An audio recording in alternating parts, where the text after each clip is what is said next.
Paycheck to paycheck. Kuya, totoo pala yung sinasabi nila kahit may trabaho ka dito sa Canada. Pwede ka pa ring mabuhay ng paycheck to paycheck.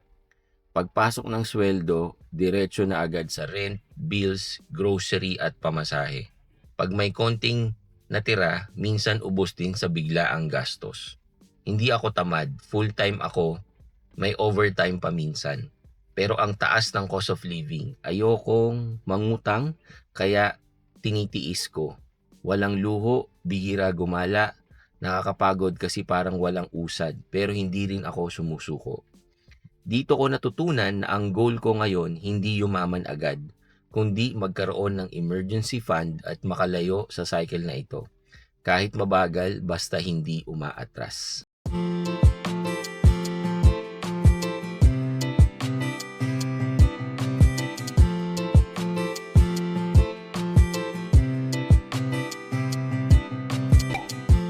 Uwian na naman, guys.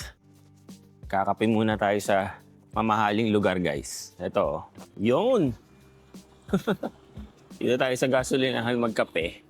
Yun, nakabalik na tayo dito sa kotse, guys. Tapos na ang ating trabaho.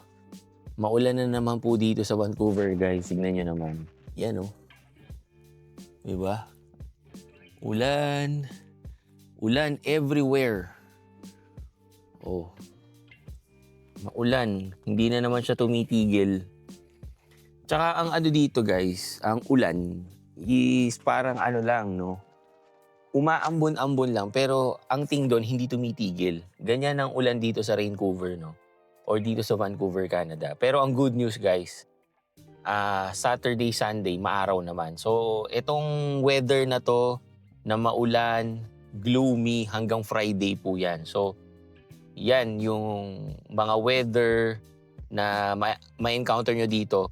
Dito sa Vancouver, normal yan, no? So, since Monday, ganyan po ang weather namin. So, Monday to Friday, just imagine, ganyan ang weather. Gloomy, walang araw. Nga pala guys, pasensya na kayo, no? So, kung ang mga post natin lately is puro negative, no? Pero kasi ako, hindi ko siya nakikita as negative. It's more of awareness. No? Tulad nitong nakita natin na post na paycheck to paycheck, which is parang yung post din natin last time na isang kahig, isang tuka nga, no? Ano magagawa natin, guys? Ganun yung mga experiences na mga nag-share dito sa Canada, no? Ayoko naman kayong bigyan ng false information, right? Baka naman kasi pag puro positive naman yung ipopost ko, no? Baka naman iisipin nyo, heaven dito sa Canada. Hindi po. Possible na maging heaven, no? Possible yan, guys. I think naman kahit saang country, possible yan na maging maayos at maging maganda, maginhawa ang buhay, no? Pero kailangan mong paghandaan. Kaya itong mga experiences ng mga kababayan natin na nagpapasalamat ako dahil sinishare nila, no? Kaya meron tayong napapag-usapan at nasishare din natin para malaman din ng mga possible na pupunta dito sa Canada kung ano ba yung dadatnan nila dito, no? Ano yung mga possible na mga senaryo na pwede nilang makita at maranasan dito sa Canada. Hindi lang siya puro sarap, guys. Hindi lang siya puro happenings, hindi lang puro mountains, lake, no? Merong mga ganitong side na kung isipin natin, kung ako nandun sa sitwasyon itong nag-post na to na paycheck to paycheck, kakabahan na talaga ako, no? Kasi napakadelikado nung sitwasyon, no? Just imagine, sinabi nga niya dun sa post, no, pagpasok ng sweldo niya, wala nang matitira, guys. As in, kung meron man siyang masisave, nauubos din dun sa mga biglaang gastos. Hindi ko naman alam kung ano yun. Pwedeng siguro nagpapadala siya ng pera sa Pilipinas or whatever, di ba? Pero para maubos lahat nung sweldo mo sa isang cut-off, napakadelikado nun at wala kang nasi-save, no? And mamaya, meron nga ako sa inyong isi-share na tingin ko, bukod sa mga target ng mga nag-i-immigrate dito, marami naman kayong nakikita, di ba? Ang talagang target nila is makakuha ng bahay, ganyan, di ba? Kami guys, bukod sa pagkuha ng bahay, meron pa kami isang ini-aim na tingin ko napaka-importante nun. Pero sa ngayon guys, no, yung pinost nga niya, bakit nga ba paycheck to paycheck? At saan ba talaga napupunta? Dito sa Canada guys, ang number one na pupuntahan talaga ng sweldo mo, renta. Napakamahal po talaga ng renta dito. Kung kayo nandito sa Vancouver, alam nyo yan, no? Pag malapit ka na sa downtown, mas pamahal ng pamahal yan. Kami dito, mga 40 minutes away kami sa downtown. Ang rate namin dito for 2 bedroom guys, aabot na ng from 2,200 to 2,800. Ganyan po dito, townhouse yan ha. Kung ikaw ay pupunta sa basement, yung mga ganyan, medyo mas mura yan, no?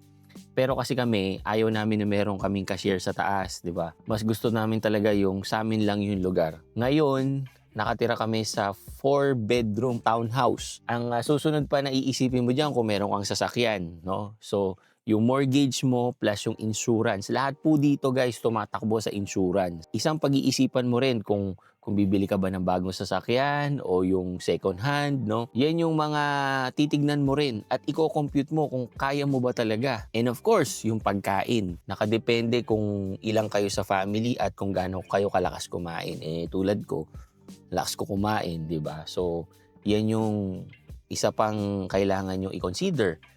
Yung sa communication guys, yung sa cellphone nyo, sa wifi, no? Meron naman kasi na kasama na sa renta, no? Pero hindi po lahat ganun ang sitwasyon. Parang kami, hindi po kasama yung wifi, no? Hindi rin kasama ang kuryente. So, idadagdag mo pa yon sa renta mo, no? And yung mga ano pa, yung syempre minsan kakain kayo sa labas. Yan yung isa pang iisipin nyo or kung nagpapadala pa kayo sa Pilipinas, that's another gastos. So yan yung mga bagay na kailangan yung tignan at kailangan yung pag-isipan at i-compute yung maigi, no? Kung meron pa bang matitira o talagang minsan nagne-negative pa kayo. Yun ang masakit guys, no? Etong nag-post at least merong natitira kahit konti. Meron guys talagang negative pa. Hindi naman daw siya tamad, no? In fact, meron nga siyang full-time job tapos nag-overtime lang siya. Hindi pa multiple jobs to guys ha. Meron pa dyan, meron ng full-time tapos meron pang multiple part-time pero nagne-negative pa rin, no? So, yan yung reality dito guys, no? Hindi ko kayo tinatakot or what, no? Napakaganda ng Canada guys, pero pinopoint lang natin dito, pag hindi nyo napaghandaan at hindi nyo talaga na-research yung pupuntahan nyo na province, pati yung pupuntahan nyo na trabaho, possible ganito ang mangyari sa inyo. At ang tingin pa doon, pag natrap na kayo dito, no? Meaning, meron na kayong mga utang na kailangan yung bayaran, yung mga ganyan, no? Tapos hindi pa kayo makapag-level up sa work nyo, yan yung masakit. Yung sinabi ko nga sa inyo kanina, kami rin po is nag-iipon din kami para sa bahay namin. Sino bang ayaw magkaroon ng bahay, di ba? So gustong-gusto namin yan. Ang thing is, number one, nandito kami sa Vancouver at alam naman natin, napakamahal po ng pag-acquire ng bahay dito compare sa ibang mga province. Okay? So, yan pa yung isang i-consider nyo. Again, 10 ang provinces dito sa Canada. Iba-iba po ang presyo or ang cost of living dito. So, nandito kami sa Vancouver. Isa ang Vancouver sa pinakamahal, no, na city. Or dito sa British Columbia, isa ang BC sa pinakamahal na cost of living po dito sa Canada. So, kami din po nangangarap na magkaroon ng sarili naming bahay, no? Pero bukod dun guys, ang isang pinaghahandaan din namin is yung nabanggit nga din po nung nag-post. Kaya din gusto kong i-share to, no? Kahit na medyo nega yung dating, no? Kasi sinabi niya dun sa huli na naintindihan niya na napaka-importante ng emergency fund. Kung kayo nanonood kayo dun sa mga Pasko ng mga videos, nabanggit ko na to pero hindi emergency fund ang tawag ko. Ang tawag ko is buffer, no? Meaning guys, i-compute mo yung cost of living mo, yung renta, yung sa cellphone, sa wifi, pagkain, anything na necessity, hindi po wants, no? Kailangan mong i-compute yan and imagine mo yung sarili mo na mawawalan ka ng trabaho, no? So ang question mo sa sarili mo, kaya mo bang makasurvive at ilang buwan, no? With the cost of living na na-compute mo, ilang buwan based dun sa savings na meron ka, ilang buwan ka tatagal na walang trabaho. Doon mo dapat i-compute yung buffer mo or yung emergency fund mo. Yun yung possible na kailangan mong paghandaan, no? Bukod sa gusto mong magkaroon ng sariling bahay, gusto mong magkaroon ng sariling sasakyan, yung ganito, ganyan, no? Kami ngayon, hindi lang yan yung thinking namin. Ako, gusto ko magkaroon ako ng emergency fund. Lalo na guys, pag may kasama ko yung mga bata o kasama nyo yung mga anak nyo dito. Kasi napakahirap guys na mawalan ng trabaho or ng source of income.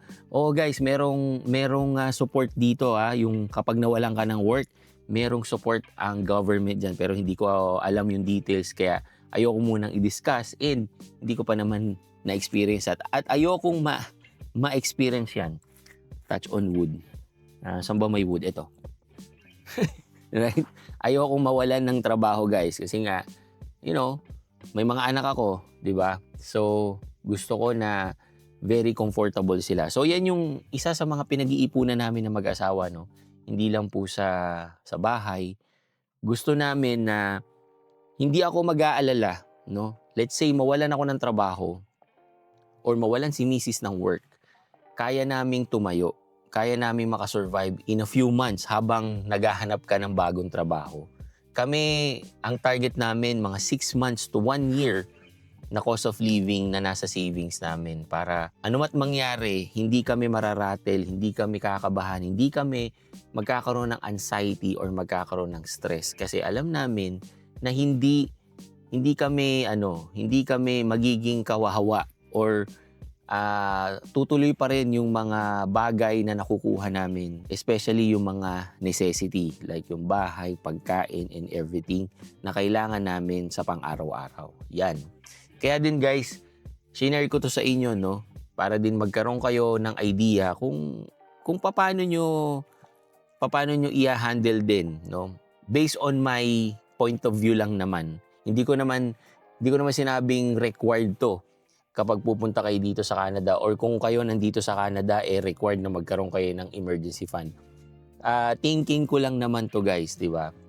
Kasi mas maganda na napagandaan talaga natin, no? Again, hindi lang para sa sarili natin, para din sa mga bata or para din sa family natin. Okay? So yun lang guys, na-share ko lang sa inyo, no? And I hope kayo na nakakaranas ng mga ganyan, sana makakuha kayo ng source, no, na talagang makakapag-secure ng mga pangangailangan nyo sa araw-araw. And continue improving yourself para makapag-level up din kayo ng trabaho or ng business or whatever dito sa Canada. Okay? So yun lang guys. Thank you for watching and see you on my next video. Peace guys.